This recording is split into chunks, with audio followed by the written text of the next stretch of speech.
Shalom semuanya. Tuhan Yesus luar biasa. Yang amin, hidupmu pasti luar biasa. Saudara, apa yang saya mau sampaikan kepada saudara adalah begini. Intinya manusia hidup mau cari bahagia ya. Saya mau sampaikan sesuatu, yaitu bagaimana mendapat kebahagiaan yang sejati lewat hubungan yang manis dengan Tuhan. Kalau saudara, kenapa TV ini nggak nyala ya? Kalau saudara mencari kebahagiaan yang bukan karena Tuhan, itu sifatnya pasti sementara.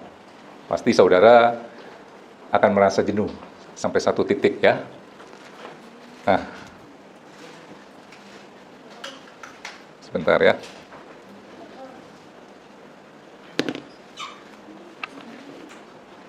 Mencari kebahagiaan lewat hubungan yang manis dengan Tuhan, maka bahagiamu itu adalah bahagia yang dari dalam keluar. Kalau selama ini saudara mencari kebahagiaan yang orang dunia cari, yaitu kesenangan, biasanya itu harus terjadi peristiwa.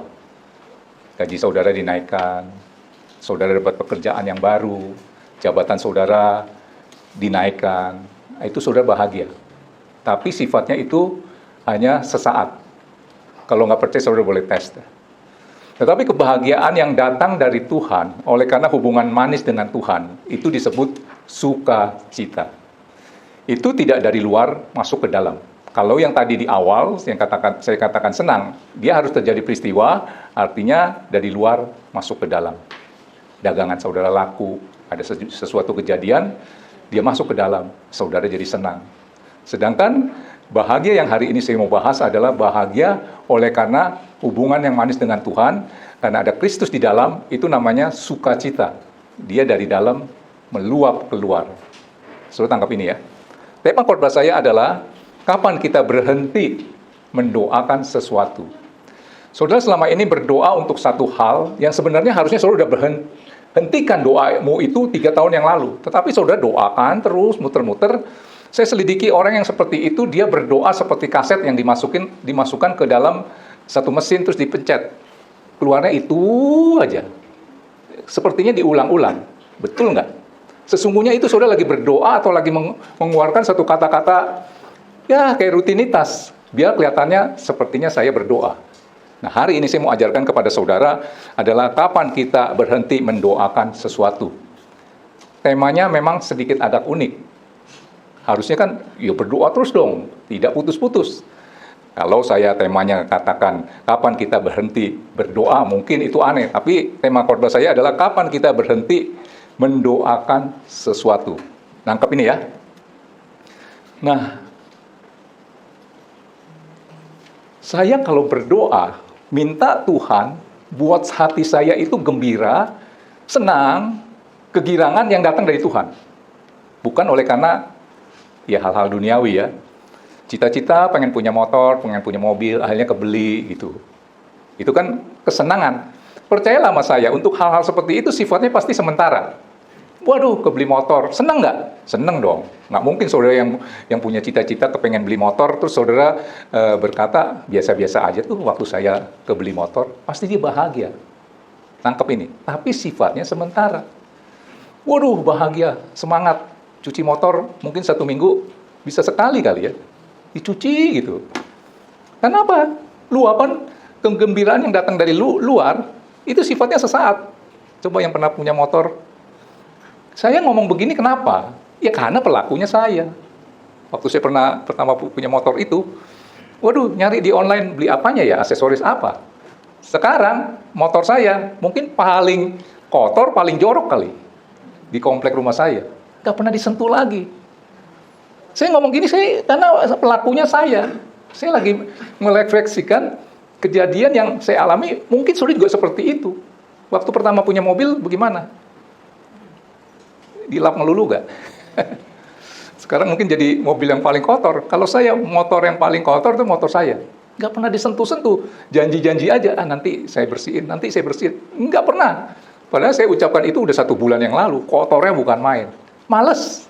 Kenapa? Kebahagiaan yang dari luar datang ke saya, dia sifatnya sementara. Motor ADF saya tuh, dulu seneng. Mau kemana-mana aja, maunya cari naik motor. Sekarang mah udah enggak. Saudara nangkep ini.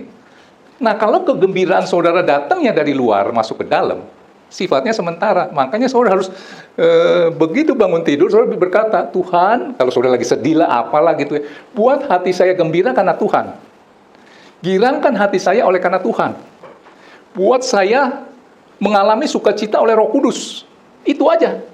Itu berarti dari dalam dia keluar mempengaruhi sekeliling. Sedangkan yang sebelumnya, seperti tadi kebeli motor, itu dari luar masuk ke dalam. Dan sifatnya sementara. Makanya kalau orang yang bahagia yang seperti itu, dia harus terjadi peristiwa dulu. Ntar malam kita makan yuk. Ada pesta. Ya ulang tahun siapa. Nah itu harus ada kejadian-kejadian seperti itu. Saudara dapat lotre. Nah, saudara bisa tuh. Tapi sifatnya sementara. Pembukaan coba dikeluarkan dulu. Mazmur 37 ayat 4. Ini sering saya sampaikan ya.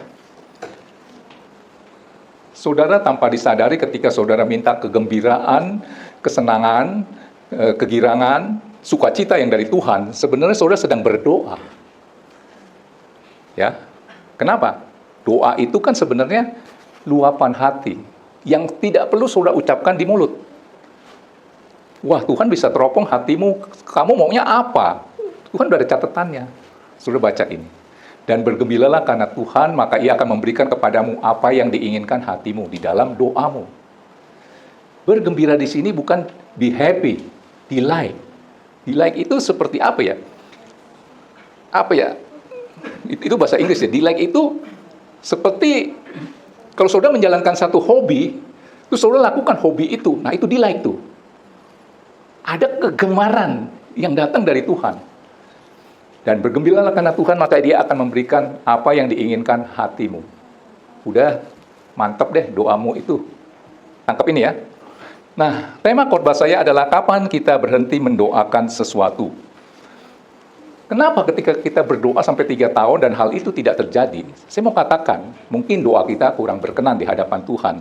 Doa seperti apa yang berkenan di hadapan Tuhan? Saya mau katakan, doa yang berkenan adalah doa bukan mengubah kehendak Tuhan, tetapi menemukan kehendak Tuhan. Ketika kita berdoa untuk satu hal A, cocok gak dengan kehendaknya Tuhan?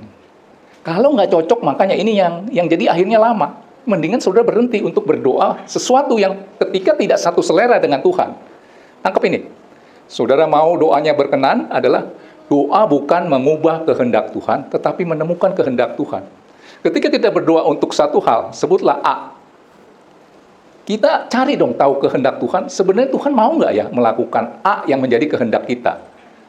Cari tahu, ternyata Tuhan mau yang B. Saya mau katakan, ketika engkau ikuti iramanya Tuhan, alurnya Tuhan, B itu adalah yang terbaik. Walaupun sesaat saudara lihat itu mengerikan, menyeramkan, ikutin aja alurnya Tuhan. Kalau saudara dapat menemukan kehendak Tuhan, saudara tahu kehendak Tuhan itu B, saudara setuju B Tuhan, oke lah. Walaupun dalam hatimu mau yang A, maka disitulah terjadi mujizat. Kan saya sering katakan, mujizat yang terbesar adalah pertemuan antara kehendak Tuhan dengan kehendak kita. Klop, tabrakan, doar, dan jadi mujizat. Tangkap ini ya. Oke, saudara begini. Tuhan Yesus ketika Dia menjadi manusia, mencoba mengubah kehendak Bapaknya. Waktu itu Dia menjadi manusia nih ya, 100% manusia. Jadi Dia berdoa kepada Tuhan yang sesungguhnya ada di dirinya. Karena Tuhan cinta hukum, ikutin. Kalau jadi manusia, ya harus berdoa kepada Tuhan yang disebut Bapa. Tuhan Yesus pernah mencoba berdoa, ya, 3 kali. Saudara tahu doa apa? Akhirnya Tuhan berhenti untuk berdoa itu. Pak Thomas tahu doa apa itu? Di Taman Getsemani? Apa? Sampai 3 kali? Nggak tahu ya. Keluarkan Matius 26 ayat 44. Tuhan minta kalau boleh cawan ini lalulah. Secara manusia, waktu Tuhan Yesus jadi manusia, secara daging Dia nggak mampu untuk bisa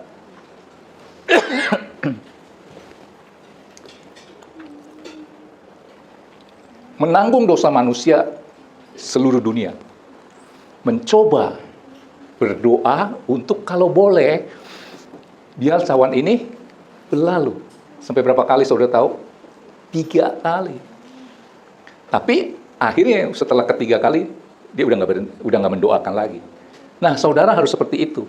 Tema khotbah saya apa? Kapan kita berhenti mendoakan sesuatu? Coba keluarkan Matius 26 ayat 44, langsung aja dah. Kalau dari awal mungkin agak banyak. Setelah berdoa pertama, Tuhan, Bapa kalau boleh, biarlah cawan ini berlalu daripadaku. Tetapi janganlah kehendakku yang jadi, biarlah kehendakmu yang jadi. Kurang lebih seperti itu ya. Sekali, 2 kali, akhirnya ini yang ketiga kali ya. Dan dia minta dukungan doa dari murid-muridnya. Ternyata murid-muridnya selalu ketiduran. Dan Tuhan berkata, tidakkah kau bisa berjaga-jaga berdoa bersamaku 1 jam saja? Ternyata mereka ngantuk gitu ya. Nah, saya langsung masuk poinnya. Matius 26 ayat 44. Ia membiarkan mereka, murid-muridnya ya, di situ lalu pergi dan berdoa untuk ketiga kalinya. Begitu dilihat murid-muridnya tertidur, udahlah, udah nggak dibangunin lagi nih. Yang pertama, kedua dibangunin. Begitu yang ketiga, dilihat, loh kok pada tidur, udah nggak dibangunin lagi.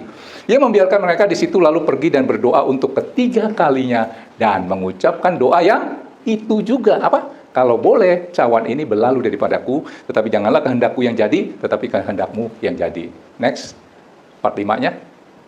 Sesudah itu, ia datang kepada murid-muridnya dan berkata kepada mereka, tidurlah sekarang dan istirahatlah. Lihat, saatnya sudah tiba bahwa anak manusia diserahkan ke tangan orang-orang berdosa. Setelah Tuhan Yesus tahu kehendak Bapaknya adalah ini, dia berhenti untuk mendoakan hal yang tadi saya ucapkan ya di awal. Nah, saudara, saya bahas dulu ya. Doa itu harus ada kayak kerangkanya supaya doamu itu menjadi kuat ya. Di start dari apa dulu? Pertama apa, kedua apa, ketiga apa, keempat apa, kelima apa. Jadi jangan acak-acakan.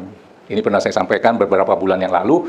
Kalau saudara bangun rumah, jangan bikin atapnya dulu, bikin temboknya dulu, bikin kamar mandinya dulu, fondasinya belakangan. Saudara bisa bayangkan rumah itu seperti apa. Nah, rumah doamu kalau saudara bangun dengan tatanan yang acak-acakan seperti itu, bukan fondasinya dulu, tetapi saudara udah bangun gentengnya dulu, temboknya dulu, fondasinya belakangan. Saudara bisa bayangkan rumah itu seperti apa. Rumah doamu juga harus dibangun dengan tatanan yang saya mau kasih berita yang baik buat saudara, yaitu ada 5 unsur ya. Ini saya ulang dulu sebentar.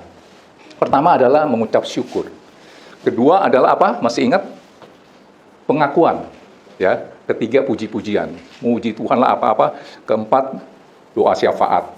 Mendoakan orang lain. Kelima, baru permohonan doamu. Jangan dibalik-balik. Mungkin selama ini saudara berdoa, yang kelima dijadikan nomor 1, permohonan. Belum apa-apa, udah langsung nyerocos, ngomong sama Tuhan, Tuhan saya minta ini, udah kasih daftar tuh. Baru mungkin syukurnya belakangan. Saya teropong, ada yang doanya seperti itu? Itu saudara bangun rumah, bikin dulu kamar mandinya, bikin dulu gentengnya, fondasinya belakangan. Rumahmu acak-acakan. Percaya nggak? Nah, kalau doamu itu start pertama, udah Tuhan, kasihani saya kekurangan, udah minta yang gitu-gitu. Saudara bisa bayangkan, doamu itu nggak ada fondasinya. Makanya harus apa? Kasih fondasi apa? Mengucap syukur dulu. Itu ya. Oke. Kapan kita berhenti mendoakan sesuatu adalah ketika Tuhan sudah menjawab doa kita. Apa misalnya? Kesehatan. Saudara bisa ada di tempat ini sehat dong, bisa naik tangga loh. Ya, tadi saya naik tangga ke sini, mau ke WC, ada orang, saya naik lagi ke lantai ketiga. Jujur saya agak ngap-ngap juga ya. Mungkin saya pakai masker atau apalah. Wah, ngap-ngap juga. Saudara bisa ada di tempat ini, bisa naik tangga, itu dalam keadaan sehat. Udah tahu Tuhan sudah menjawab doamu, yaitu sehat. Udah jangan minta kesehatan. Jadi harus apa? Sudah minta, misal kesembuhan, udah sembuh, jangan lagi minta kesembuhan. Kalau setiap malam saya memang berdoa untuk Ben. Ben sakit kan? Saya nggak berdoa untuk Tuhan sembuhkan Ben. Saya beranggap dia udah sembuh. Tuhan, terima kasih buat kesembuhan yang sudah Tuhan berikan kepada Ben. Jadi apa yang harus saudara lakukan? Tadi saya katakan, kapan kita berhenti mendoakan sesuatu ketika Tuhan sudah menjawab doa kita? Kita mengucap syukur aja. Oh, udah sehat. Terima kasih Bapa, buat kesehatan yang sudah kau berikan kepada saya. Buat kesembuhan yang sudah Tuhan berikan kepada saya. Buat apa? Kecukupan yang Tuhan sudah berikan kepada saya. Buat kelegaan yang sudah Tuhan berikan kepada saya. Ketika saudara punya masalah ini dan itu, Tuhan sudah tolong. Jangan minta lagi, minta lagi. Saudara nangkap sesuatu enggak? Ya.